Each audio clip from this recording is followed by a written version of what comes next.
And the award for Best Actor goes to Anthony Flores. Oh my god. I can't believe it. This is just an honor.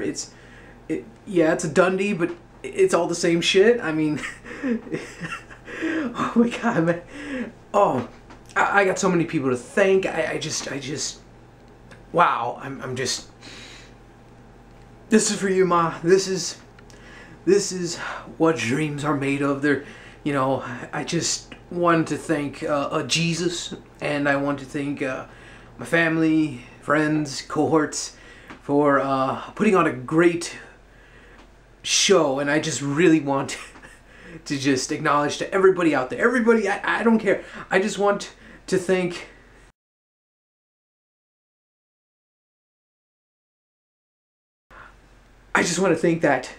that cat across the street, that my refrigerator for just keeping my water cold, and I think that should do it. I think so. I've been here for about 45 minutes. What is up, and welcome to another edition of Worth a Watch with me, Anthony Flores. That was a bit of a minor commentary on how sometimes thank you speeches can just go over the top, in my opinion. Some of them are very unique, and some of them are very expressive of how thankful various people who win these awards, how thankful they truly are to the audience and to the fans and their families, whatever. So, yeah, comedy. This is my whole Oscar commentary special. I really don't have much to say other than just a few negative nitpicks, but aside from that, for the most part, I honestly felt the Oscars were legitimately good to watch this year. Seth MacFarlane was a great host. He was offensive but classy. Everything he sings and does, whatever, the jokes, he was an equal offender, yet for some reason I think a lot of news outlets forgot that. Because you saw nothing but headlines. Even Seth MacFarlane made fun of himself from the get-go, saying that a bit with William Shatner in his opening for the Oscars was brilliant. Like, just saying how bad his whole running of the show would be. And it still happened. It's hilarious to me, and he knew it. He knew people were going to be offended by his jokes, and to me he was very equally offensive, and I'm not even offended at the least. He made jokes about Mexicans. I am not offended. I am taking it with a grain of salt. So all you publicists, newspaper people, whatever you are out there in the world, get that stick out of your ass. I know this is what your job is, but seriously, you come off as petty and moronic, and it's stupid to complain about things such as that. One of the biggest complaints was how his character Ted appeared with Mark Wahlberg in the show, talking about that everyone in Hollywood is Jewish and you gotta suck up to Jewish people. So that's hilarious. It's a common stereotype. And then there was so many other jokes, including a Chris Brown joke, which I loved. I laughed hard at that. So that was the biggest thing. Seth MacFarlane made shit funny. He was like a lighter version of Ricky Gervais. Except Ricky Gervais really just roasted people to the point where, yeah, I could see how people could get offended very easily with him.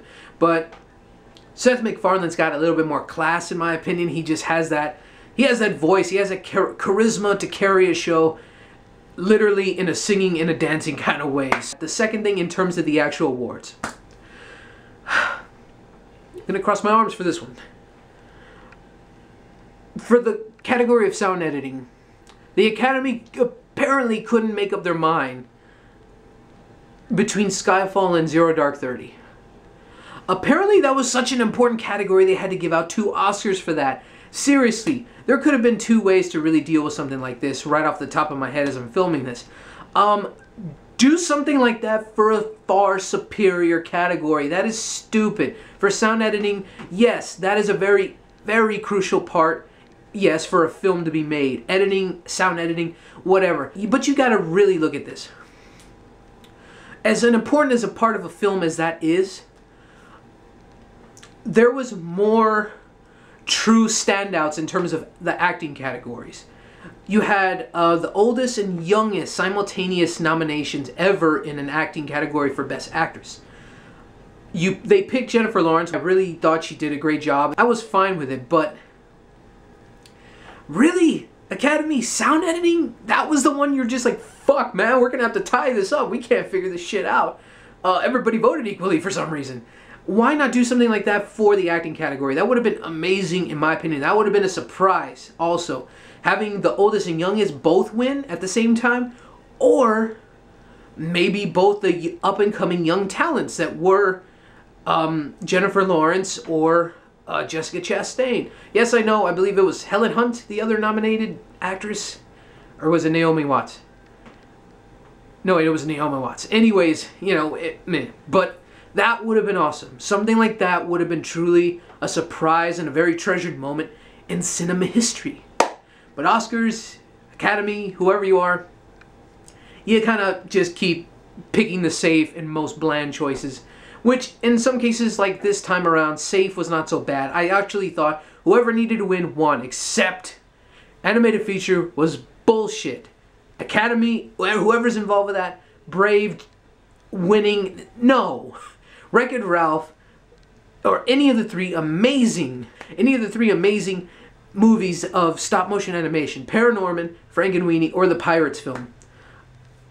Nothing, no love for that. What's the point of nominating such awesome creativity for stop motion like that without even giving one of them the opportunity to win? Instead, it felt more like, oh, Pixar, you guys fucked up so bad with Cars 2 last year. We're going to give it to you. Well, you know, you made a much better film than that this time around. We'll give it to you this time. Don't worry.